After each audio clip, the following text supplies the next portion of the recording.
ಕ್ರಿಸ್ತನಲ್ಲಿ ನಮಗೆ ಅತ್ಯಂತ ಪ್ರೀತಿಯ ದೇವರ ಸಭೆ ಮತ್ತೊಂದಾವರ್ತಿ ಶ್ರೇಷ್ಠವಾದ ಅವಕಾಶವನ್ನು ದೇವರು ನಿನ್ನ ನನ್ನ ಜೀವನದಲ್ಲಿ ಮತ್ತೊಂದಾವರ್ತಿ ಕೊಟ್ಟಿದ್ದಕ್ಕಾಗಿ ಅದಕ್ಕೆ ಕೋಟಿ ಕೋಟಿ ಸ್ತೋತ್ರಗಳನ್ನು ಸಲ್ಲಿಸ್ತಾರೆ. ಪ್ರಿಯರೇ, ಈ ಒಂದು ಶ್ರಮೆ ಮರಣ ಪುನರುತ್ಥಾನ ದಿನಗಳಲ್ಲಿ ನಾವು 5ನೇ ದಿನದ ಧ್ಯಾನಾಂಶದಲ್ಲಿದ್ದೇವೆ. ಬನ್ನಿ, ಇವತ್ತಿನ ಧ್ಯಾನಾಂಶದ ಮುಖ್ಯ ತಲೆಬರಹ ಏನೆಂಬುದಾಗಿ ನೋಡುವಾಗ, ಕ್ರೂಸಿತನ ಉದ್ದೇಶವು ಅದು ನಾಶನವಲ್ಲ, ಆದರೆ ನಿನ್ನನ್ನು ನನ್ನನ್ನು ರಕ್ಷಿಸುವಂಥದ್ದು. The crucified intention is not to destruct but to save. ಪ್ರೀತಿಯ ದೇವರ ಸಭೆಯೇ, ಇವತ್ತಿನ ವೇದವಾಕ್ಯಕ್ಕಾಗಿ ನಾವು ಆರಿಸಿಕೊಂಡಿರುವಂಥ ವೇದ ಪಾರಾಯಣಕ್ಕಾಗಿ ಆರಿಸಿಕೊಂಡಿರುವಂಥ ದೇವರ ವಾಕ್ಯವು ಅರಣ್ಯಕಾಂಡ ಪುಸ್ತಕ 21ನೇ ಅಧ್ಯಾಯ 4ರಿಂದ 9 ವಚನಗಳು. ಅದೇ ರೀತಿಯಲ್ಲಿ ಹೊಸ ಒಡಂಬಡಿಕೆ ಪುಸ್ತಕ 3ನೇ ಯೋಹಾನ ಬರೆದ ಸುವಾರ್ತೆ 3ನೇ ಅಧ್ಯಾಯ ಅದರ 16ರಿಂದ 21 ವರ್ಷಗಳನ್ನು ನಾವು ಧ್ಯಾನ ಮಾಡಲಿಕ್ಕಿದ್ದೇವೆ. ಪ್ರಿಯರೇ, ಪ್ರಾಮುಖ್ಯವಾಗಿ ನಾನು ಒಂದು ಮಾತು ಹೇಳಲಿಕ್ಕೆ ಇಷ್ಟಪಡ್ತೇನೆ. ಪ್ರತಿನಿತ್ಯವೂ ನಾವು ಶ್ರಮಗಳನ್ನ ಪುನರುತ್ಥಾನಗಳನ್ನು ನಾವು ಧ್ಯಾನ ಮಾಡ್ತಿದ್ದೇವೆ. ಕೇವಲ ಇದು ಉಪವಾಸ ಪ್ರಾರ್ಥನೆಯಾಗಿ ಇರಬಾರದು ಹೊರತು ಅದಕ್ಕೆ ಬದಲಾಗಿ ಅದರ ಜೊತೆಗೆ ನಾವು ಏನು ತಿಳ್ಕೋಬೇಕು, ನಾವು ಏನನ್ನು ಗ್ರಹಿಸ್ಕೋಬೇಕು ಈ ಶ್ರಮೆ ಮರಣ ಪುನರುತ್ಥಾನ ದಿನಗಳಲ್ಲಿ ಎಂಬುದಾಗಿ ನೋಡೋದಾದರೆ, ನಮ್ಮ ರಕ್ಷಣೆ ಎಷ್ಟು ಬೆಳೆಯುಳ್ಳದ್ದು, ಅದೇ ಎಷ್ಟು ತ್ಯಾಗಪೂರ್ವಕವಾದದ್ದು ಎಂಬುದಾಗಿ ನಾವು ತಿಳ್ಕೊಂಡಾಗ ಮಾತ್ರ ನಾವು ಮಾಡ್ತಿರುವಂಥ ಉಪವಾಸವು ಎಲ್ಲವೂ ಸಹ ಅದು ಗಂಭೀರವಾಗಿ ನಮಗೆ ತಿಳಿಯಲಿಕ್ಕೆ ಸಾಧ್ಯವಾಗುತ್ತದೆ ಬೇರೆ. ಯಾಕಂದರೆ ದೇವರ ವಾಕ್ಯ ಹೇಳ್ತಾ ಇದೆಯಲ್ಲ, ಯೋಹಾನ ಬರೆದ ಸುವಾರ್ತೆ 3ನೇ ಅಧ್ಯಾಯ 14ನೇ ವಚನ ನಮಗೆಲ್ಲರೂ ಗೊತ್ತಿರುವ ಪ್ರಕಾರ, ಇದು ನಾವು ನೋಡೋದಾದರೆ ಅದು ಒಂದು ಭಾವನಾತ್ಮಕವಾಗಿರುವಂಥ ಪ್ರೀತಿ ಮಾತ್ರ ಅಲ್ಲ, ಆದರೆ ಅದು ತ್ಯಾಗಪೂರಿತವಾಗಿರುವಂಥ ಪ್ರೀತಿ ಎಂಬುದಾಗಿ ಯೇಸು ಕ್ರಿಸ್ತನ ಪ್ರೀತಿಯನ್ನು ನಾವು ನೋಡ್ತಾ ಇದ್ದೇವೆ. ಇಟ್ ಇಸ್ ಸ್ಯಾಕ್ರಿಫಿಷಿಯಲ್ ರೆಸ್ಕ್ಯೂ ಎಂಬುದಾಗಿ ನಾವು ನೋಡಬಹುದು ಪ್ರೇರೆ. ಅದಕ್ಕೋಸ್ಕರ ಇವತ್ತು ಧ್ಯಾನಾಂಶಕ್ಕೆ ನಾವು ಹೋಗುವಾಗ ಪ್ರೇರೆ, ಮೊಟ್ಟಮೊದಲನೇದಾಗಿ ವಾಕ್ಯವನ್ನು ಓದಿಕೊಳ್ಳೋಣ. ಅರಣ್ಯಕಾಂಡ ಪುಸ್ತಕ 21ನೇ ಅಧ್ಯಾಯ 4ರಿಂದ 9 ವಚನಗಳನ್ನು ನೋಡಿಕೊಳ್ಳೋಣ ಪ್ರೇರೆ. ಇಲ್ಲಿ ನೋಡುವಾಗ, ಇಸ್ರಾಯೇಲರು ಹೋರ್ ಬೆಟ್ಟದಿಂದ ಹೊರಟು ಎದೋಮ್ಯರ ದೇಶವನ್ನು ಸುತ್ತಿಕೊಂಡು ಹೋಗುವುದಕ್ಕೆ ಕೆಂಪು ಸಮುದ್ರದ ಮಾರ್ಗವಾಗಿ ಪ್ರಯಾಣ ಮಾಡುತ್ತಿರಲು ಮಾರ್ಗಾಯಸದಿಂದ ಅವರಿಗೆ ಬೇಸರವಾಯಿತು. ಆಗ ಅವರು ದೇವರಿಗೂ ಮೋಶೆಗೂ ವಿರುದ್ಧವಾಗಿ ಮಾತನಾಡುತ್ತಾ, ನೀವು ನಮ್ಮನ್ನು ಈ ಮರಳು ಕಾಡಿನಲ್ಲಿ ಕೊಲ್ಲಬೇಕೆಂದು ಐಗುಪ್ತ ದೇಶದಿಂದ ಕರೆದುಕೊಂಡು ಬಂದಿರೋ, ಇಲ್ಲಿ ಆಹಾರವೂ ಇಲ್ಲ, ನೀರೂ ಇಲ್ಲ, ನಿಸ್ಸಾರವಾದ ಆಹಾರವನ್ನು ತಿಂದು ನಮಗೆ ಬೇಸರವಾಯಿತೆಂದು ಹೇಳುವರಾದರು.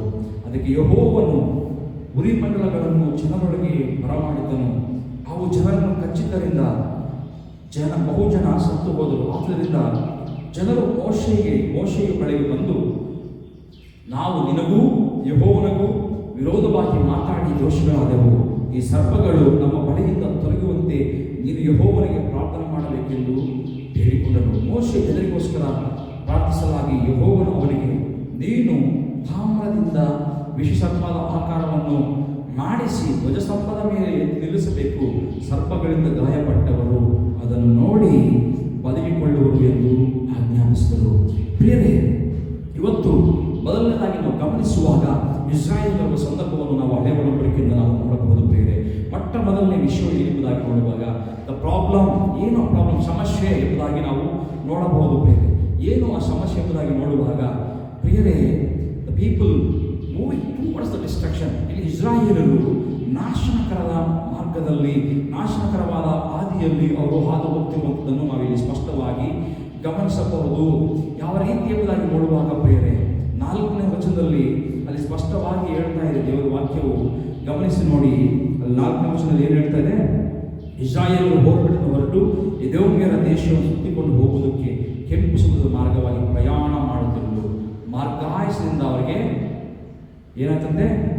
ಬೇಸರ ಆಯಿತು ಎಂಬುದಾಗಿ ನಮಗೆ ನೋಡ್ತಾ ಇದ್ದೇವೆ. ಬೇರೆ ಜನರು ದಾರಿಯಲ್ಲಿ ಅಸಹನೆಯನ್ನು ಹೊಂದಿಕೊಳ್ತಾ ಇದ್ದಾರೆ. ಅಸಹನೆಯಿಂದ ದೇವರಿಗೆ ವಿರುದ್ಧವಾಗಿ ತಿರುಗುವ ಅಸಹನೆಗೆ ಏನಾಗ್ತಾ ಇದೆ ಬೇರೆ ನೋಡುವಾಗ, ಈ ಒಂದು ಅಸಹನೆ ದೂರಾಗಿ ಮಾರ್ಪಡ್ತಾ ಇದೆ. ಈ ದೂರು ಒಂದು ಬಂಡಾಯವಾಗಿ, ಒಂದು ತಿರುಗಿ ಬೀಳುವ ಸ್ವಭಾವವಾಗಿ ಮಾರ್ಪಡ್ತಾ ಇದೆ ಬೇರೆ. ಈ ಬಂಡಾಯವು ಅಥವಾ ಈ ತಿರುಗಿ ಬೀಳುವಂಥ ಈ ಸ್ವಭಾವ ಏನಾಗ್ತಾ ಇದೆ ಅಂದರೆ, ದೇವರ ಕೃಪೆ ಎನ್ನುವುದು ತಿರಸ್ಕಾರ ಮಾಡ್ತಾ ಇದೆ ಬೇರೆ. ಏನು ಹೇಳ್ತಾ ಇದ್ದಾರೆ ಅದಕ್ಕೆ ನಾನು ಕೆಳಗಿನ ವಚನದಲ್ಲಿ ನೋಡುವಾಗ, 5ನೇ ವಚನದಲ್ಲಿ ಅವರು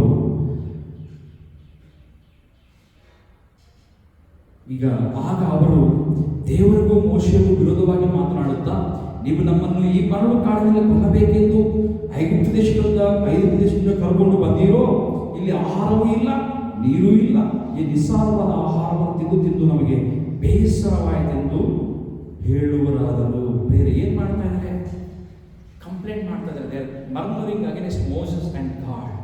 ಏನೆಂಬುದಾಗಿ ನೋಡುವಾಗ ಆಹಾರವಿಲ್ಲ, ನೀರಿಲ್ಲ, ತಿಂದಿದ್ದೆ ತಿಂದು ತಿಂದು ನಿಸ್ಸಾರವಾದ ಆಹಾರವನ್ನು ತಿಂದು ನಾವು ಆ ಬೇಸರವಾಯಿತೆಂಬುದಾಗಿ ಗುಣಗುಟ್ಟುವಂತ ಜನಗಳಾಗಿ ನಾವು ನೋಡ್ತಾ ಇದ್ದೇವೆ. ಪ್ರಿಯರೇ, ಇವರು ಏನ್ ಮಾಡಬೇಕಾಗಿತ್ತು? ಪ್ರಿಯರೇ, ಒಂದು ಮಾತು ಹೇಳಲಿಕ್ಕೆ ಇಷ್ಟಪಡ್ತಾ ಇದ್ದೇನೆ. ಮಾತೇನೆಂಬುದಾಗಿ ನೋಡುವಾಗ ಏನ್ ಮಾಡಿದ್ದಾರೆ ದೇವರು? ಇವರನ್ನ ಐಗುಪ್ತ ದೇಶದ ಒಂದು ಬಾನಿಸತ್ವದಿಂದ ದೇವರು ಮೊದಲನೇದಾಗಿ ಬಿಡಿಸಿದಾನೆಂಬುದಾಗಿ ನಾವು ನೋಡಬಹುದು. ಅಷ್ಟು ಮಾತ್ರಕ್ಕಲ್ಲ, ಎರಡನೇದಾಗಿ ನಾವು ನೋಡುವಾಗ ಪ್ರಿಯರೇ, ಆತನು ಕೆಂಪು ಸಮುದ್ರವನ್ನು ಇಬ್ಬಾಗ ಮಾಡಿ ಒಣ ನೀರಿನ ಮೇಲೆ ಅವರನ್ನು ನಡೆಸಿಕೊಂಡು ಬಂದಿದ್ದಾನೆಂಬುದಾಗಿ ನೋಡ್ತಾ ಇದ್ದೇವೆ. ಅಷ್ಟು ಮಾತ್ರಕ್ಕಲ್ಲ, ಮೂರನೇದಾಗಿ ನೋಡುವಾಗ ಪ್ರತಿನಿತ್ಯವೂ ಸಹ ಅವರಿಗೆ ಮನ್ನಾ ಎಂಬ ಆಹಾರವನ್ನು ಒದಗಿಸಿಕೊಂಡಿದ್ದಾನೆಂಬುದಾಗಿ ನೋಡ್ತಾ ಇದ್ದೇವೆ. ಪ್ರಿಯರೇ, ಅಷ್ಟು ಮಾತ್ರಕ್ಕಲ್ಲ, ಹಗಲು ಮೇಘಸ್ತಂಭವಾಗಿ, ರಾತ್ರಿಯಲ್ಲಿ ಅಗ್ನಿಸ್ತಂಭವಾಗಿ ದೇವರು ಅವರನ್ನು ನಡೆಸಿಕೊಂಡು ಬಂದಿದ್ದಾನೆ ಎಂಬುದಾಗಿ ನೋಡ್ತಾ ಇದ್ದೇವೆ. ಪ್ರಿಯರವರು ಹಾಕೊಂಡಿರುವ ಬಟ್ಟೆ ಹಳೆಯೂ ಆಗಲಿಲ್ಲ ಎಂಬುದಾಗಿ ನೋಡ್ತಾ ಇದ್ದೇವೆ. ಅವರು ಹಾಕೊಂಡಿರುವ ಕೆರೆಗಳು ಸಹ ಅವು ಸವಿದು ಹೋಗಲಿಲ್ಲ ಎಂಬುದಾಗಿ ನಾವು ದೇವರ ವಾಕ್ಯದಲ್ಲಿ ನೋಡ್ತಾ ಇದ್ದೀವಿ. ಪ್ರಿಯರೇ, ಇಷ್ಟೆಲ್ಲ ಶ್ರೇಷ್ಠವಾದ ಕಾರ್ಯಗಳನ್ನು ದೇವರು ಅವರ ಜೀವನದಲ್ಲಿ ಮಾಡುವಾಗ ಇವರು ಏನು ಮಾಡಬೇಕಾಗಿತ್ತು? ಯಾವ ರೀತಿಯಲ್ಲಿ ಇವರು ಜೀವನ ಇರಬೇಕಾಗಿತ್ತು? ಪ್ರಿಯರೇ,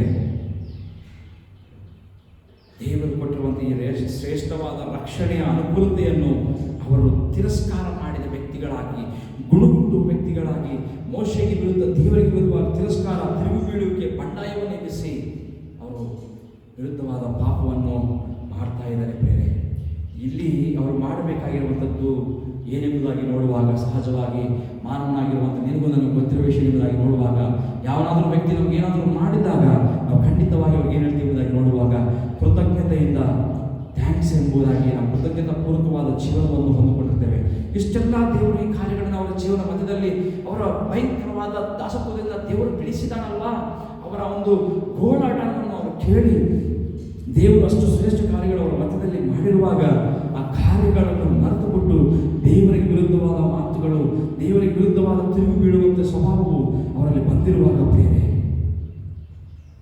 ಅಲ್ಲಿ ಅದು ಒಳ್ಳೆಯದ ಕೆಟ್ಟದ ಗಮನಿಸುವಾಗ ಏನು ಮಾಡಬೇಕಾಗಿತ್ತು, ಅವರು ಏನು ಮಾಡಿದ್ದಾರೆ ಎಂಬುದಾಗಿ ನೋಡುವಾಗ ರೋಮಾಪುರದ ಪದಕ್ಕೆ ಅದಕ್ಕೋಸ್ಕರ ಅಪೊಸ್ತಲ ಪೌಲ ಹೇಳ್ತಾರೆ 21ನೇ ವಚನದಲ್ಲಿ ಅಪೊಸ್ತಲ ಪೌಲ ಹೇಳ್ತಾರಲ್ವಾ, ಯಾಕಂದರೆ ದೇವರ ವಿಷಯವಾಗಿ ಅವರಿಗೆ ತಿಳುವಳಿಕೆ ಇದ್ದರೂ ಅವರು ಆತನನ್ನು ದೇವರೆಂದು ಘನಪಡಿಸಲಿಲ್ಲ, ಆತನ ಉಪಕಾರಗಳನ್ನು ಮೆರೆಸಿ ಆತನನ್ನು ಸ್ತುತಿಸಲಿಲ್ಲ. ಅವರು ವಿಚಾರ ಮಾಡಿ ಮಾಡಿ ಫಲ ಕಾಣಲಿಲ್ಲ, ವಿವೇಕವಿಲ್ಲದ ಅವರ ಮನಸ್ಸು ಕತ್ತಲಾಯಿತು ಎಂಬುದಾಗಿ ನಾವು ನೋಡ್ತಾ ಇದ್ದೇವೆ. ಸ್ಪಷ್ಟವಾಗಿ ಗಮನಿಸುವಾಗ ಇಲ್ಲಿ ಯಾಕಂದರೆ ದೇವರ ವಿಷಯವಾಗಿ ಅವರಿಗೆ ತಿಳುವಳಿಕೆ ಇದ್ದವು, ದೇವರು ಅವರಿಗೋಸ್ಕರ ಕೆಂಪು ಸಮುದ್ರವನ್ನು ಇಬ್ಬಾಯ ಮಾಡಿದ ಎಂಬುದಾಗಿ ಅವರು ನೋಡಿದರು. ಆ ಒಂದು ಭಯಂಕರವಾದ ಕಠಿಣತ್ವದಿಂದ, ಆ ಐಗುಪ್ತ ದೇಶದಿಂದ, ಅವರ ಹೋರಾಟದಿಂದ, ಅವರ ದಾಸತ್ವದಿಂದ ದೇವರ ಅನೇಕ ಆಶ್ಚರ್ಯ ಕಾರ್ಯಗಳನ್ನು, ಅನೇಕ ಅದ್ಭುತ ಕಾರ್ಯಗಳನ್ನು ಮಾಡಿ ಅವರನ್ನು ಬೆಳೆಸಿರುವ ಕಾರ್ಯಗಳು ಅವರ ಕಣ್ಣು ಮುಂದಿದ್ದಾವೆ. ಇವೆಲ್ಲವೂ ಇದ್ದರೂ ಸಹ, ಅದರ ಬಗ್ಗೆ ತಿಳುವಳಿಕೆ ಇದ್ದರೂ ಸಹ ಅವರು ದೇವರೆಂದು ಅವರು ದೇವರನ್ನು ಘನಪಡಿಸಲಿಲ್ಲ. ಆತನ ದೇವರೆಂದು ಘನಪಡಿಸಿದ ಉಪಕಾರಗಳನ್ನು ನೆನೆಸಿ ಆತನನ್ನು ಅವರು ಘನಪಡಿಸಲಿಲ್ಲ, ಆತನನ್ನು ಅವರು ನೆನೆಸಲಿಲ್ಲ, ಆತನನ್ನು ಸ್ತುತಿಸಲಿಲ್ಲ. ಅದಕ್ಕೆ ಬದಲಾಗಿ ಅವರು ಗುಣಗುಡ್ತಾ ಇದ್ದಾರೆ, ಬೇರೆ ಅವರು ಸಣಿಸ್ತಾ ಇದ್ದಾರೆ. ಅದಕ್ಕೋಸ್ಕರ ಏನಾಗಿದೆ ಮುಂದೆ ನಾವು ನೋಡುವಾಗ ಅಲ್ಲಿ ಏನಾಗ್ತಾ ಇದೆ ಬೇರೆ 6ನೇ ವಚನದಲ್ಲಿ ನೋಡುವಾಗ, ಅದಕ್ಕೆ ಯೆಹೋವನು ಉರಿಮಂಡಲಗಳನ್ನು ಜನರೊಳಗೆ ಬರಮಾಡಿದನು, ಅವು ಜನರನ್ನು ಕಚ್ಚಿದ್ದರಿಂದ ಬಹುಜನ ಸತ್ತು ಹೋದರು ಎಂಬುದಾಗಿ ನೋಡ್ತಾ ಇದ್ದೇವೆ. ಇಲ್ಲಿ ನಾವು ಗಮನಿಸುವಾಗ ಇಲ್ಲಿ ನಾವು ಅರ್ಥ ಮಾಡ್ಕೋಬೇಕು ಎಂಬುದಾಗಿ ನೋಡುವಾಗ ದೇವರ ಒಂದು ಫಿಯರಿ ಸರ್ಪೆಂಟ್ಸ್ನ ಅಲ್ಲಿ ಕಳಿಸ್ತಾ ಇದ್ದಾನೆ. ಉರಿಮಂಡಲಗಳನ್ನು ದೇವರಲ್ಲಿ ಕಳಿಸ್ಕೊಡ್ತಿದ್ದಾನೆ. ಯಾರಿಗೆಲ್ಲ ಅದು ತಿರುಗಿ ಅವರು ಕಚ್ಚಿದಾವೋ ಅವರೆಲ್ಲ ಸತ್ತು ಹೋಗ್ತಿರುವಂಥದ್ದನ್ನು ನಾವಿಲ್ಲಿ ಗಮನಿಸಬಹುದು. ಬೇರೆ ದೇವರಿಗೆ ತ್ಯಾಗಪೂರಿತವಾದಂಥ ಸ್ವಭಾವವಿಲ್ಲದ ಸಂದರ್ಭದಲ್ಲಿ ನಾವು ಗಮನಿಸುವಾಗ, ತಿರುಗಿ ಬೀಳುವಂಥ ಸಂದರ್ಭವನ್ನು ನಾವು ನೋಡುವಾಗ ಅದರ ಒಂದು ಫಲಿತಾಂಶವು ಏನೆಂಬುದಾಗಿ ನಾವು ಗಮನಿಸುವಾಗ ಪ್ರಿಯರೇ, ಅದರ ಫಲಿತಾಂಶವು ಒಂದು ನ್ಯಾಯ ತೀರ್ಪು ಎಂಬುದಾಗಿ ನಾವು ಗಮನಿಸಬಹುದು. ಆ ಒಂದು ಮರಣವು ಎಂಬುದಾಗಿ ನಾವು ಗಮನಿಸಬಹುದು, ಅಥವಾ ಒಂದು ನಾಶನ ಎಂಬುದಾಗಿ ನಾವು ಗಮನಿಸಬಹುದು. ಬೇರೆ ಸರ್ಪವು ಯಾವುದಕ್ಕೆ ಸೂಚನೆಯಾಗಿ ಕಾಣ್ತಿದ್ದೇವೆ? ಆ ಉರಿಮಂಡಲಗಳು, ದೇವರು ಕಳಿಸಿಕೊಟ್ಟುವಂತಹ ಉರಿಮಂಡಲ ಅಥವಾ ಸರ್ಪವು ಯಾವುದಕ್ಕೆ ಸೂಚನೆ ಎಂಬುದಾಗಿ ನೋಡುವಾಗ ಅದು ಒಂದು ದೇವರ ನ್ಯಾಯ ತೀರ್ಪಿಗೆ, ದೇವರ ಆ ಒಂದು ತೀರ್ಪಿನ ವಿಷಯವಾಗಿ ಮಾತ್ರ ಅಲ್ಲ, ಅವರ ಮರಣಕ್ಕೆ ನೋಡ್ತಾ ಇದ್ದೇವೆ. ಅದು ಆ ಒಂದು ಸರ್ಪವು ವಿಷಕ್ಕೆ ಸಾದೃಶ್ಯವಾಗಿದೆ, ಆ ಒಂದು ನಾಶನಕ್ಕೆ ಸಾದೃಶ್ಯವಾಗಿ ನಾವು ಕಾಣ್ತಾ ಇದ್ದೇವೆ. ಯಾಕಂದ್ರೆ ನಾವು ಗಮನಿಸಿದ್ವಿ, ಪಾಪವು ತಾನೇ ಅದರ ಒಳಗಡೆ ಏನು ತುಂಬಿಕೊಂಡಿರುತ್ತೆ ಎಂಬುದಾಗಿ ನೋಡುವಾಗ ವಿಷವನ್ನು ತುಂಬಿಕೊಂಡಿರುವುದಾಗಿ ನಾವು ಕಾಣಬಹುದು ಪ್ರಿಯರೇ. ಯಾಕಂದ್ರೆ ನೋಡ್ರಿ, ಇಲ್ಲಿ ಇಸ್ರಾಯೇಲ್ ಜನಾಂಗಗಳ ಮಧ್ಯದಲ್ಲಿ ಏನಾಗಿದೆ ಎಂಬುದಾಗಿ ನೋಡುವಾಗ ದೇವರು ಎಲ್ಲವನ್ನೂ ಒದಗಿಸಿಕೊಟ್ಟಾಗಲೂ ಅವರ ಜೀವನದಲ್ಲಿ ಅಸಹನೆ, ತಿರುಗಿ ಬೀಳುವಂಥ ಸ್ವಭಾವವು, ಫಿರ್ಯಾದ ಮಾಡುವಂಥ ಸ್ವಭಾವ, ಗುಣಗಟ್ಟುವಂಥ ಸ್ವಭಾವವು ಆಯಾಸಗೊಂಡ್ರೆ ಎಂಬುದಾಗಿ ನೋಡ್ತಾ ಇದ್ದೇವೆ. ಅಸಹನೆಯಿಂದ ದೇವರಿಗೆ ಮೋಶೆಗೆ ತಿರುಗಿದ್ರೆ ಎಂಬುದಾಗಿ ನೋಡ್ತಾ ಇದ್ದೇವೆ. ಯಾಕಂದ್ರೆ ಅವರಿಗೆ ದುರಾಶೆ ಆಗಿತ್ತು, ಇದಕ್ಕಿಂತ ಹೆಚ್ಚಾಗಿ ಇನ್ನೂ ಶ್ರೇಷ್ಠವಾದ ಆಹಾರವು ಬೇಕಾಗಿತ್ತು, ಇದಕ್ಕಿಂತ ಹೆಚ್ಚಾಗಿ ಇನ್ನೂ ಮಾಂಸಾಹಾರವು ಬೇಕಾಗಿತ್ತು, ಇದಕ್ಕಿಂತ ಹೆಚ್ಚಾಗಿಲ್ಲ ಎಲ್ಲ ಅಪೇಕ್ಷೆಗಳು ಅವರಲ್ಲಿ ಆದಾಗ ಅದರ ಫಲಿತಾಂಶವು ದೇವರ ತೀರ್ಪಲ್ಲಿ ಬಂತು. ಪ್ರಿಯರೇ, ನಾವು ಗಮನಿಸುವಾಗ ಅದಕ್ಕೋಸ್ಕರನೇ ಯಾಕೋಬನ ಬರೆದ ಪತ್ರಿಕೆಯಲ್ಲಿ ನಾವು ನೋಡುವಾಗ 1ನೇ ಅಧ್ಯಾಯ 15ನೇ ವಚನದಲ್ಲಿ ನೋಡುವಾಗ ಪ್ರಿಯರೇ, ಇಲ್ಲಿ ಖಂಡಿತವಾಗಿ ಸ್ಪಷ್ಟವಾಗಿ ದೇವರ ವಾಕ್ಯ ಹೇಳ್ತದೆ, ಆಮೇಲೆ ಆಶೆಯು ಬಸರಾಗಿ ಪಾಪವನ್ನು ಹೇರುತ್ತದೆ, ಪಾಪವು ತುಂಬಾ ಬೆಳೆದು ಮರಣವನ್ನು ಪಡೆಯುತ್ತದೆ. ಏನಂತೆ? ಆಶೆ ಯಾವಾಗ ಬಸರಾಗಿ ಅದು ಬಸರಾಗುತ್ತದೋ ಅದು ಪಾಪವನ್ನು ಹೇರುತ್ತದೆ. ಅಂದ್ರೆ ಆಶೆ ಅತ್ಯಾಶೆ ಆಗಿ ಯಾವಾಗ ನಾವು ಅದು ಮಾರಲ್ಪಡುತ್ತದೆ ನಮ್ಮ ಜೀವನದಲ್ಲಿ, ಅದು ಪಾಪವನ್ನು ಹೊತ್ತುವಂತಾಗಿದೆ, ಪಾಪವನ್ನು ಹೋರುವಂತಾಗಿದೆ. ಆ ಪಾಪವು ತುಂಬಾ ಬೆಳೆದು ಏನಾಗುತ್ತದೆ ಎಂಬುದಾಗಿ ನೋಡುವಾಗ ಅದು ಮರಣಕ್ಕೆ ದಾರಿಯನ್ನು ತೋರಿಸುವಂತಾಗಿದೆ. ಬೇರೆ ಇವತ್ತು ನಮ್ಮ ಜೀವನದಲ್ಲಿ ಅನೇಕ ಸಾರಿ ನಮ್ಮ ಜೀವನದಲ್ಲಿ ಅತ್ಯಾಶೆಯಿಂದ ದೇವರಿಗೆ ವಿರುದ್ಧವಾಗಿ ನಾವು ಗುಣಗುಡ್ತಾ ಇದ್ದೇವೆ. ನಮ್ಮನ್ನು ಸಹ ನಾವು ಪರೀಕ್ಷೆ ಮಾಡಿಕೊಳ್ಳೋಣ. ಇಸ್ರಾಯೇಲ್ ನೋಡುವಾಗ ಬೇರೆ ಅದು ಕೇವಲ ಅವರ ತಿರುಗಿ ಬೀಳುವ ಸ್ವಭಾವಿಕೆಯಿಂದ ಅವರ ಪಾಪದ ಛಾಯಿಂದ ಅವರು ಅದನ್ನು ಪಡೆದುಕೊಂಡಿದ್ದಾರೆ ಎಂಬುದಾಗಿ ನೋಡ್ತಾ ಇದ್ದೇವೆ. ಪಟ್ಟಣದಲ್ಲಾಗಿ ನಾವು ನೋಡಿದ್ದೇವೆ, ಅಲ್ಲಿ ಸಮಸ್ಯೆ, ಇಸ್ರಾಯೇಲರು ಸಮಸ್ಯೆಯ ಮಾಡಿಕೊಂಡಿದ್ದ ಸಮಸ್ಯೆಯ ಹಾದಿಯಲ್ಲಿ ಅವರು ನಡೆದುಕೊಂಡು ಅದರ ನಾಶನದ ಮಾರ್ಗದಲ್ಲಿ ನಡೆದುಕೊಂಡು ಹೋಗ್ತಾ ಇದ್ದಾರೆ ಎಂಬುದಾಗಿ ನಾವು ಗಮನಿಸಿದ್ದೇವೆ. ಎರಡನೇ ಅಂಶ ನೋಡುವಾಗ ಅದಕ್ಕೆ ಬೇಕಾಗಿರುವಂಥ ವಿಮುಕ್ತಿ ಅಥವಾ ವಿಮೋಚನೆ ಯಾವ ರೀತಿಯಿಂದ ದೇವರ ಪ್ರಯೋಜನ, ಅಂದರೆ ದೇವರ ಕೃಪೆ, ದೇವರ ಪರಿಷ್ಕಾರ ಮಾರ್ಗ ಏನು ತೋರಿಸಿದೆ ಎಂಬುದಾಗಿ ನೋಡುವಾಗ ಸ್ಟ್ರೇಂಜ್ ಬಟ್ ಡಿವೈನ್ ರೆಮಿಡಿ ಎಂಬುದಾಗಿ ನಾವು ಕಾಣಬಹುದು. ಯಾಕೆ ಎಂಬುದಾಗಿ ನೋಡುವಾಗ ಆ ದೇವರು ಒಂದು ವಿಷಯವನ್ನು ಹೇಳ್ತಾ ಇದ್ದಾರಲ್ಲಿ, ಏನು ಈ ರೀತಿ ಹೇಳುವಾಗ ನೋಡುವಾಗ ಬೇರೆ ನೋಡ್ರಿ, ಮುಂದಿನ ವಾಕ್ಯಗಳನ್ನು ನೋಡುವಾಗ ಅಲ್ಲಿ 7ನೇ ವಚನದಲ್ಲಿ ನೋಡುವಾಗ, ಆದುದರಿಂದ ಜನರು ಮೋಶೆಯ ಬಳಿಗೆ ಬಂದು, ನಾವು ನಿನಗೂ ಯೆಹೋವನಿಗೂ ವಿರೋಧವಾಗಿ ಮಾತನಾಡಿ ದೋಷಿಗಳಾದೆವು. ಈ ಸರ್ಪಗಳು ನಮ್ಮ ಬಳಿಯಿಂದ ತೊಲಗಿ ಹೋಗುವಂತೆ ನೀನು ಯೆಹೋವನಿಗೆ ಪ್ರಾರ್ಥನೆ ಮಾಡಬೇಕೆಂದು ಹೇಳಿಕೊಂಡರು. ಮೋಶೆ ಜನರಿಗೋಸ್ಕರ ಪ್ರಾರ್ಥಿಸಲಾಗಿ ಯೆಹೋವನು ಅವನಿಗೆ, ನೀನು ತಾಮ್ರದಿಂದ ವಿಶ್ವಸರ್ಪದ ಆಕಾರವನ್ನು ಮಾಡಿಸಿ ಧ್ವಜಸ್ತಂಭದ ಮೇಲೆ ಎತ್ತಿ ನಿಲ್ಲಿಸಬೇಕು. ಸರ್ಪಗಳಿಂದ ಗಾಯಪಟ್ಟವರು ಅದನ್ನು ನೋಡಿ ಬದುಕಿಕೊಳ್ಳುವರು ಎಂದು ಆಜ್ಞಾಪಿಸಿದನು. ಪ್ರಿಯರೇ, ಇಲ್ಲಿ ಗಮನಿಸುವಾಗ ಇವರ ಒಂದು ಮಾಡಿಕೊಂಡಿರುವ ಸಮಸ್ಯೆಗೆ ಅವರು ಏನಾಗ್ತಾ ಇರುತ್ತದೆ, ಅವರ ತಪ್ಪನ್ನು ಅರ್ಥಕೊಂಡಿದ್ದಾರೆ. 7ನೇ ವಚನದಲ್ಲಿ ನೋಡುವಾಗ ಆ ತಪ್ಪು ಅವ್ರಿಗೆ ಅರಿವಾಗಿದೆ. ಪ್ರಿಯರೇ, ಯಾವಾಗ ದೇವರು ಕಳಿಸಿರುವಂಥ ಉರಿಮಂಡಲಗಳ ಸರ್ಪಗಳು ಅವರನ್ನು ಕಚ್ಚಲಿಕ್ಕೆ ಆರಂಭ ಮಾಡಿತ್ತು, ಅನೇಕ ಮಂದಿ ಸಾಯ್ತಾ ಇದ್ದಾರೋ, ದೇವರಿಗೆ ಒಡನೆ ಕ್ಷಮಿಸಿ, ಮನುಷ್ಯರಿಗೆ ಅಲ್ಲಿರುವಂಥ ಜನಗಳಿಗೆ, ಇಸ್ರಾಯೇಲ್ ಜನಾಂಗಗಳಿಗೆ ಬುದ್ಧಿ ಬಂತು. ಇಮಿಡಿಯೇಟ್ ಆಗಿ ಅವರು ಪಾಪವನ್ನು ಒಪ್ಪಿಕೊಳ್ತಾ ಇದ್ದಾರೆ. ಈ ಮಾತುಗಳು ಸಂಖ್ಯಾಕಾಂಡ 21ನೇ ಅಧ್ಯಾಯ 7ನೇ ವಚನದಲ್ಲಿ ನಮಗೆ ಸ್ಪಷ್ಟವಾಗಿ ನಮಗೆ ಕಾಣ್ತಾ ಇದೆ. ಪ್ರಿಯರೇ, ಇಮಿಡಿಯೇಟ್ ಆಗಿ ಅವ್ರು ಯಾವತ್ತು ಪಾಪಗಳನ್ನು ಒಪ್ಪಿಕೊಂಡಿದ್ದಾರೋ, ಪ್ರಿಯರೇ, ನಾನು ಒಂದು ಮಾತು ಹೇಳಲಿಕ್ಕೆ ಇಷ್ಟಪಡ್ತೇನೆ, ನಮ್ಮ ಪಾಪಗಳನ್ನು ಒಪ್ಪಿಕೊಳ್ಳುವುದಾದರೆ ದೇವರ ಕರುಣೆಯನ್ನು, ದೇವರ ಕೃಪೆಯನ್ನು, ದೇವರ ಕನಿಕರವನ್ನು ನಾವು ಹೊಂದಿಕೊಳ್ಳುತ್ತೇವೆ ಎಂಬುದಾಗಿ ನಾವು ಹೊಸ ಒಡಂಬಡಿಕೆಯಲ್ಲಿ ವಾಕ್ಯದಲ್ಲಿ ಸ್ಪಷ್ಟವಾಗಿ ನಾವು ನೋಡ್ತಾ ಇದ್ದೇವೆ. ಅದಕ್ಕೋಸ್ಕರ ಒಪ್ಪಿಕೊಂಡಾಗ ದೇವರು ಮೋಶೆಗೆ ಒಂದು ಆಜ್ಞಾಪನೆ ಮಾಡ್ತಾ ಇದ್ದಾನೆ. ಏನೆಂಬುದಾಗಿ ನೋಡುವಾಗ, ಮೋಶೆ ತಾಮ್ರದಲ್ಲಿ ನೀನೇನು ಮಾಡು, ತಾಮ್ರದಿಂದ ಒಂದು ವಿಶ್ವಸರ್ಪದ ಆಕಾರವನ್ನು ಮಾಡಿಸಿ ಧ್ವಜಸ್ತಂಭದ ಮೇಲೆ ಎತ್ತಿ ನಿಲ್ಲಿಸಬೇಕು ಅಂತಂದು ಹೇಳ್ತಾ ಇದ್ದಾನೆ. ಅದು ನಿಲ್ಲಿಸು. ಅದು ಇಲ್ಲಿ ನೋಡ್ರಿ, ವಿಶ್ವಸ್ತಂಭದ ಆಕಾರವನ್ನು ಮಾಡಿ ಒಂದು ಧ್ವಜಸ್ತಂಭದ ಮೇಲೆ ನಿಲ್ಲಿಸಿರುವುದಾಗಿ ನೋಡ್ತಾರೆ. ಇಲ್ಲಿ ಒಂದು ಆಶ್ಚರ್ಯಕರವಾದ ಸಂಗತಿ ನಾವು ಗಮನಿಸಿದಾದರೆ, ಈ ಸರ್ಪವು ಯಾವುದಕ್ಕೆ ಸಾದೃಶ್ಯವಾಗಿ ನಾವು ನೋಡ್ತಾ ಇದ್ದೇವೆ, ಒಂದು ಶಾಪಕ್ಕೆ ನಾವು ಸಾದೃಶ್ಯವಾಗಿ ಅದನ್ನು ನಾವು ಗಮನಿಸಬಹುದು. ಯಾಕಂದ್ರೆ ಈ ಒಂದು ಸರ್ಪವನ್ನು ನಾವು ಶಾಪಕ್ಕೆ ನಾವು ಸ್ಪಷ್ಟವಾಗಿ ತಿಳಿದುಕೊಳ್ತಿದ್ದೇವೆ.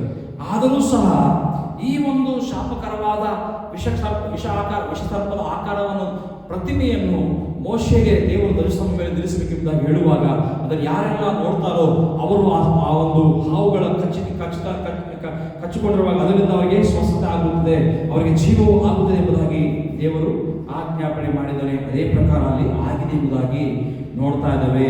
ಪ್ರಿಯರು, ಯಾರೆಲ್ಲ ನೋಡಿದಾರೋ, ಯಾರೆಲ್ಲ ಅದರ ವಿಶ್ವಾಸವಿಟ್ಟಿದ್ದಾರೋ, ಯಾರೆಲ್ಲ ಅದರ ಮೇಲೆ ದೇವರ ಮೇಲೆ ನಂಬಿಕೆ ಇಟ್ಕೊಂಡ್ರು ಅಲ್ಲಿ ಬಿಡುಗಡೆಯನ್ನು ಹೊಂದಿಕೊಂಡ್ರು ಎಂದು ನಾವು ನೋಡ್ತಾ ಇದ್ದೇವೆ.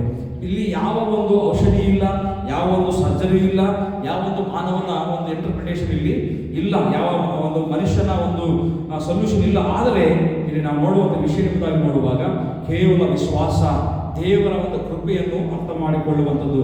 ಇದು ನಾವು ನೋಡುವ ಅಂಶ ಎಂದರೆ ಬೇರೆ ಇಲ್ಲಿ ದೇವರು ಅಲ್ಲಿರುವಂಥ ವಿಷಸರ್ಪಗಳನ್ನು ತೆಗೆದಾಕಿಲ್ಲ, ಬೇಗನೆ ತೆಗೆದಾಕಿಲ್ಲ, ಇದ್ದಕ್ಕಿದ್ದಂಗೆ ತೆಗೆದಾಕಿಲ್ಲ. ಆದರೆ ಒಂದು ಮಾರ್ಗವನ್ನು ಅವರು ಆ ಇಸ್ರಾಯೇಲ್ ಜನಾಂಗವು ಅದರಿಂದ ತಪ್ಪಿಸಿಕೊಳ್ಳುವಂಥ ಮಾರ್ಗವನ್ನು ತೋರಿಸಿಕೊಟ್ಟಿದ್ದಾನೆ.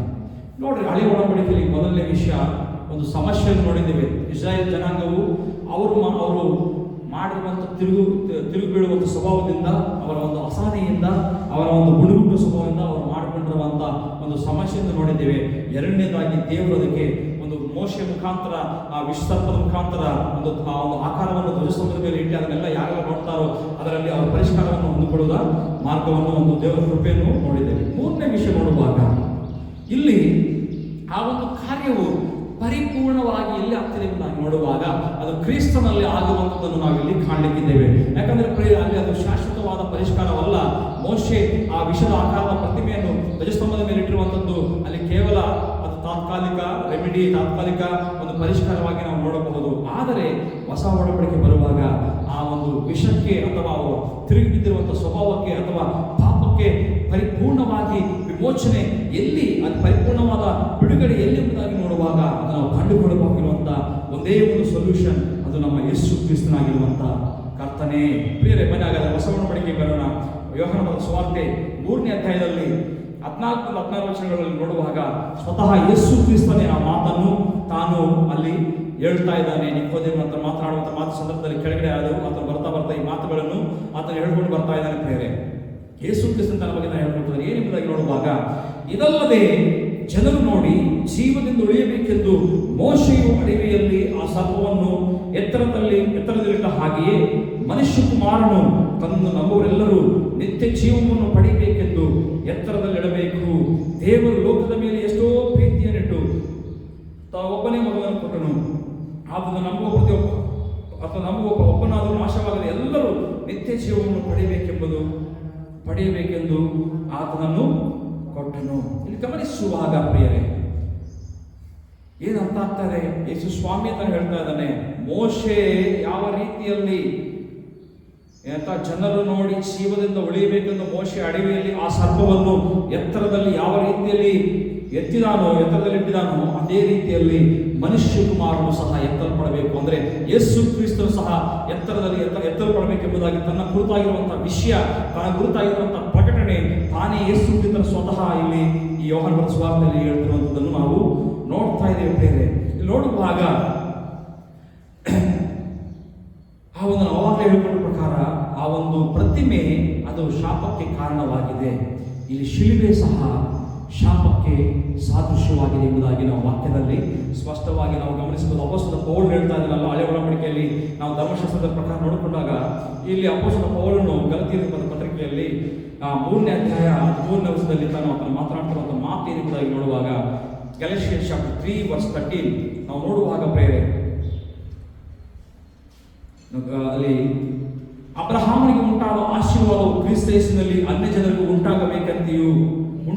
ಉಂಟಾಗುವಂತೆಯೂ ದೇವರು ವಾಗ್ದಾನ ಮಾಡಿದ ಆತ್ಮನು ನಮಗೆ ನಂಬಿಕೆಯ ಮೂಲಕ ದೊರಕುವಂತೆಯೂ ಕ್ರಿಸ್ತನು ನಮ್ಮ ನಿಮಿತ್ತ ಶಾಪವಾಗಿ ಧರ್ಮಶಾಸ್ತ್ರದಲ್ಲಿ ಹೇಳಿರುವ ಶಾಪದೊಳಗಿಂದ ನಮ್ಮನ್ನು ಬಿಡಿಸಿದನು. ಮರಕ್ಕೆ ತೂಗ ಹಾಕಲ್ಪಟ್ಟ ಪ್ರತಿಯೊಬ್ಬನು ಶಾಪಗ್ರಸ್ತನು ಎಂದು ಶಾಸ್ತ್ರದಲ್ಲಿ ಬರೆದಿದೆಯಲ್ಲ. ಇಲ್ಲಿ ಏನು ಗಮನಿಸಬಹುದು? ಯೇಸು ಕ್ರಿಸ್ತ ಶಿಲುಬೆ ಶಾಪಗ್ರಸ್ತಕ್ಕೆ ಅದು ಸೂಚನೆ ಆಗಿದೆ.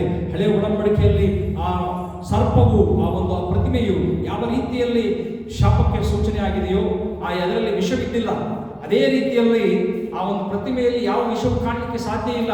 ಅದೇ ರೀತಿಯಲ್ಲಿ ಇಲ್ಲಿ ಹೊಸ ಒಡಂಬಡಿಕೆ ನೋಡುವಾಗ ಯೇಸು ಕ್ರಿಸ್ತನಲ್ಲಿ ಯಾವ ಪಾಪವೂ ಸಹ ಇಲ್ಲ ಎಂಬುದಾಗಿ ನಾವು ನೋಡ್ತಾ ಇದ್ದೇವೆ. ಅದೇ ರೀತಿಯಲ್ಲಿ ಪ್ರಿಯರೇ, ಆದರೆ ಇಲ್ಲಿ ಶಾಪಗ್ರಸ್ತನಾಗಿ ಯೇಸು ಕ್ರಿಸ್ತನು ನಿನಗೋಸ್ಕರ ನನಗೋಸ್ಕರ ಬದಲಾಯಿಸಲ್ಪಟ್ಟಿದ್ದಾನೆ ಪ್ರಿಯರೇ. ಯಾಕಂದರೆ ವಾಕ್ಯವನ್ನು ನೋಡಿ ಆ ಮಾತು 2ನೇ ಕೊರಿಂಥಿ ಪುಸ್ತಕದಲ್ಲಿ ಅಪೊಸ್ತಲ ಪೌಲನು ಹೇಳ್ತಾ ಇದ್ದಾನೆ ಸ್ಪಷ್ಟವಾಗಿ 5ನೇ ಅಧ್ಯಾಯ 21ನೇ ವಚನದಲ್ಲಿ ಅಂತ ಹೇಳ್ತಿರೋ ಮಾತನ್ನು ನೋಡುವಾಗ ನಾವು ಆತನಲ್ಲಿ ದೇವರಿಗೆ ಸಮರ್ಪಕವಾದ ನೀತಿ ಸ್ವರೂಪಗಳಾಗುವಂತೆ ದೇವರು ಪಾಪ ಜ್ಞಾನವಿಲ್ಲದ ಆತನನ್ನು ನಮಗೋಸ್ಕರ ಪಾಪ ಸ್ವರೂಪಿಯಾಗಿ ಮಾಡಿದನು. ಆತನ ಯಾವ ಪಾಪವಿಲ್ಲರಿ, ಯಾವ ರೀತಿಯಲ್ಲಿ ಆ ಪ್ರತಿಮೆಯಲ್ಲಿ ವಿಷವಿದ್ದಿಲ್ವೋ ಅದೇ ರೀತಿಯಲ್ಲಿ ಯೇಸು ಕ್ರಿಸ್ತನಲ್ಲಿ ಯಾವ ಪಾಪವೂ ಆತನಲ್ಲಿ ಇದ್ದಿಲ್ಲ. ಆತನ ಪರಿಶುದ್ಧನು. ಆದರೆ ವಾಕ್ಯ ಹೇಳ್ತಾ ಇದೆಯಲ್ಲ, ನಿನಗೋಸ್ಕರ ನನಗೋಸ್ಕರ ಆತನ ಶರೀರ ಭಾವದಲ್ಲಿ ಪಾಪ ಅಧೀನಕ್ಕೆ ಒಳಗಾಗಿದೆ ಎಂಬುದಾಗಿ ನೋಡ್ತಾ ಇದ್ದೇವೆ. ಅದೇ ಅಪೊಸ್ತಲ ಪೌಲನು ರೋಮಪುರದಲ್ಲಿ ಬರೆದ ಪತ್ರಿಕೆಯಲ್ಲಿ 8ನೇ ಅಧ್ಯಾಯದಲ್ಲಿ 3ನೇ ವಚನದಲ್ಲಿ ವಾಕ್ಯವು ಈ ರೀತಿ ಹೇಳ್ತಾ ಇದೆ ಪ್ರಿಯರೇ, ಧರ್ಮಶಾಸ್ತ್ರವು ನಮ್ಮ ಶರೀರಾಧೀನ ಸ್ವಭಾವದ ನಿಮಿತ್ತ ನಿರ್ಬಲವಾಗಿ ಯಾವ ಕೆಲಸವನ್ನು ಮಾಡಲಾರದೇ ಇತ್ತು ಅದನ್ನು ದೇವರೇ ಮಾಡಿದನು. ಏನೆಂದರೆ ಆತನು ಪಾಪ ನಿವಾರಣೆಗಾಗಿ ತನ್ನ ಮಗನನ್ನು ಪಾಪಾಧೀನವಾದ ನರಭಾವದ ರೂಪದಲ್ಲಿ ಕಳಿಸಿಕೊಟ್ಟು ನರಭಾವದಲ್ಲಿ ಪಾಪಕ್ಕೆ ಮರಣದಂಡನೆಯನ್ನು ವಿಧಿಸಿದ್ದಾನೆ.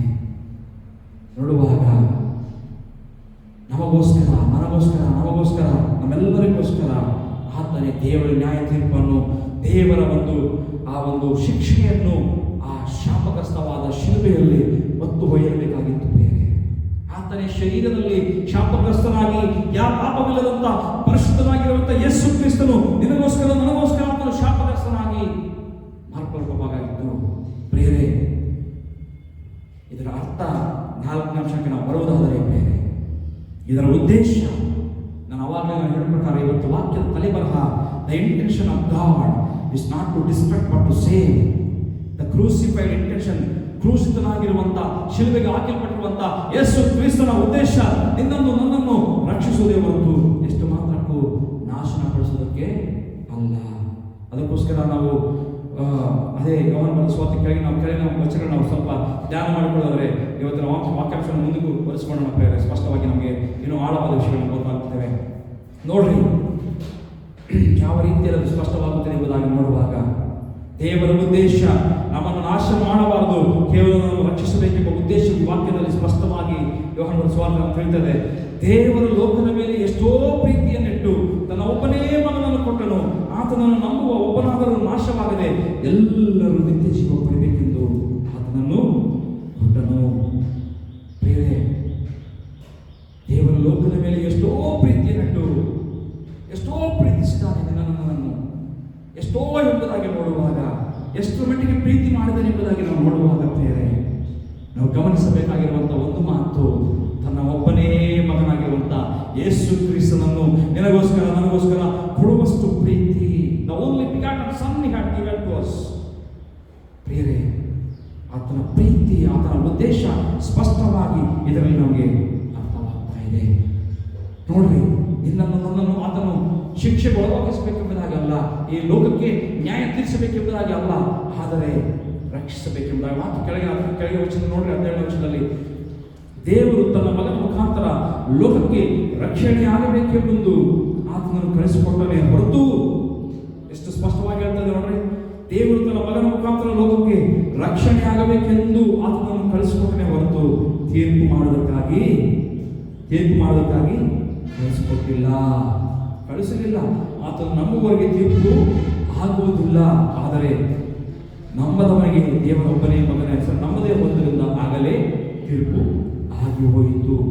ಬೇರೆ ನೋಡುವಾಗ ದೇವರ ಉದ್ದೇಶವಿಲ್ಲಿ ಬಹಳ ಸ್ಪಷ್ಟವಾಗಿ ನಮಗೆ ಗೊತ್ತಾಗ್ತದೆ.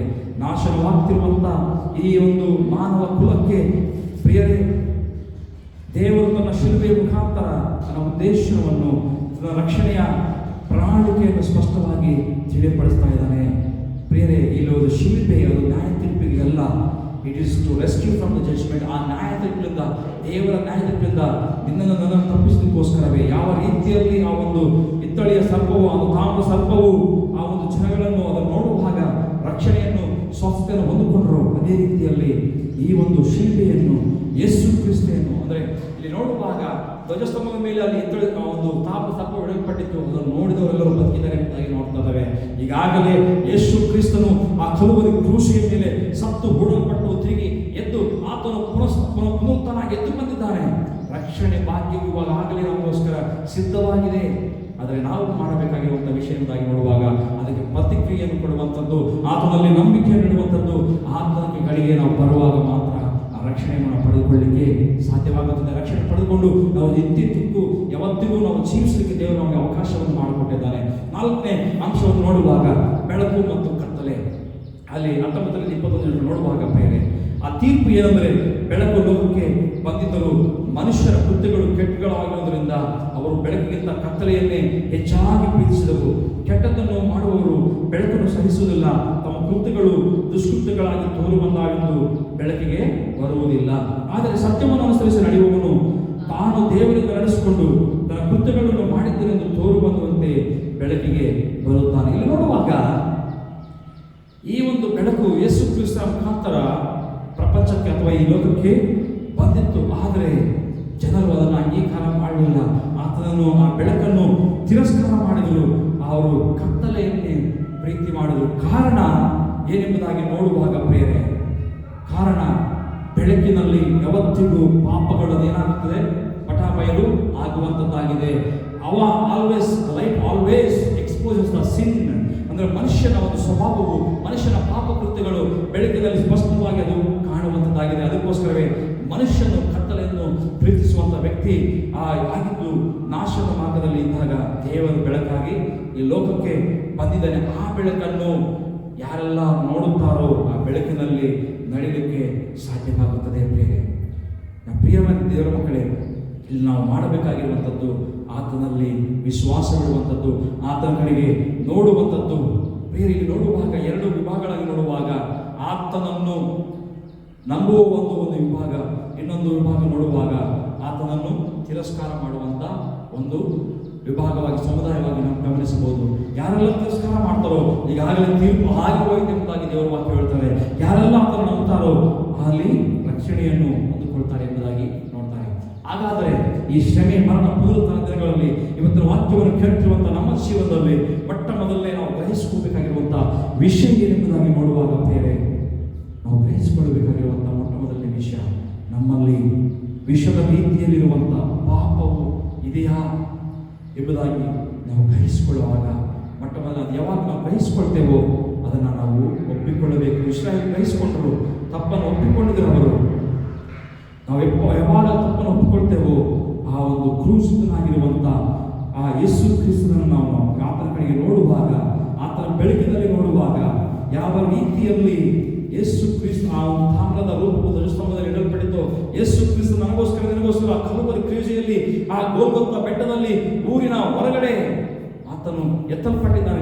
ನನಗೋಸ್ಕರ ಶಾಪವಾಗಿ ಆತನು ಮಾರಲ್ಪಟ್ಟಿದ್ದಾನೆ. ಬೇರೆ ಇದೆಲ್ಲದರ ಉದ್ದೇಶ ಒಂದೇ, ಆತನ ಉದ್ದೇಶ ನಿನ್ನನ್ನು ನನ್ನನ್ನು ರಕ್ಷಿಸಬೇಕೆಂಬುದೇ ಹೊರತು ಎಷ್ಟು ಮಾತ್ರಕ್ಕೂ ನಾಶನ ಮಾಡಬೇಕೆಂಬುದಲ್ಲ. ಪ್ರಿಯರಲ್ಲಿ ಗಮನಿಸುವಂಥ ಕೆಲವು ವಿಷಯಗಳು, ಈ ನ್ಯಾಯ ತೀರ್ಪು, ದೇವರ ಒಂದು ಜಡ್ಜ್ಮೆಂಟ್, ಕೃಪೆಯನ್ನು ಆ ಕಲುವರಿ ಕ್ರೂಸಿಯಲ್ಲಿ ಕೃಪೆಯನ್ನು ಸಂಧಿಸ್ತಾ ಇದೆ. ದೇವರ ಉಗ್ರತೆ, ಆತನ ಪ್ರೀತಿಯನ್ನು ಸಂಧಿಸ್ತಾ ಇದೆ. ಅಲ್ಲಿ ಮರಣವು ಜೀವವನ್ನು ಸಂಧಿಸ್ತಾ ಇದೆ. ಪ್ರಿಯರೇ, ಎತ್ತಲ್ಪಟ್ಟಿರುವಂಥ ಕ್ರಿಸ್ತನು ದೇವರಿಗೆ ಆಸರಲೆ ಬದಲಾಗಿ ನಾಶವನ್ನು ತಪ್ಪಿಸಿ ನಿನ್ನನ್ನು ನನ್ನ ರಕ್ಷಣೆಗಳಿಗೆ ನಡೆಸ್ತಾನೆ ಎಂಬುದಾಗಿ ನಾವು ನೋಡ್ತಾ ಇದ್ದೇವೆ. ಪ್ರಿಯರೇ, ಅಲ್ಲಿ ಅರಣ್ಯದಲ್ಲಿರುವಂಥ ತಾಮ್ರದ ಪ್ರತಿರೂಪವು ಕೇವಲ ಶಾಶ್ವತವಾದದ್ದಲ್ಲ, ತಾತ್ಕಾಲಿಕವಾದದ್ದು.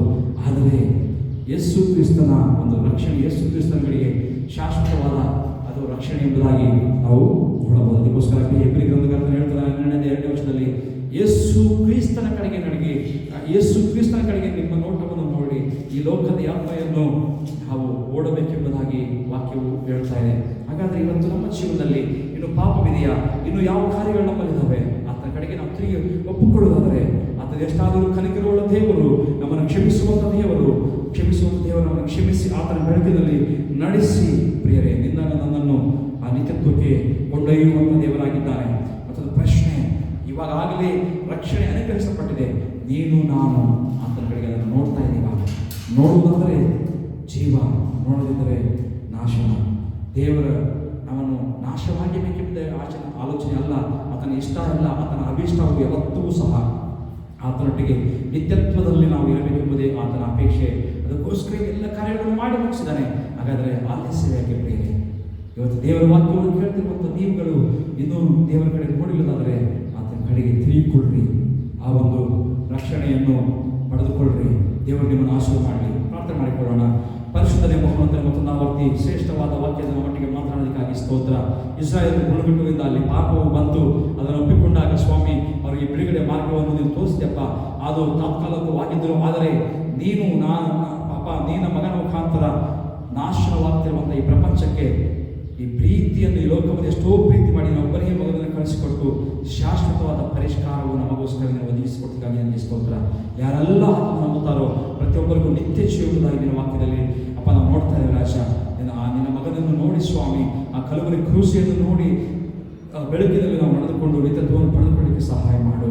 ನಾವೆಲ್ಲರನ್ನು ಆಶೀರ್ವಾದ ಮಾಡು ರಾಜ.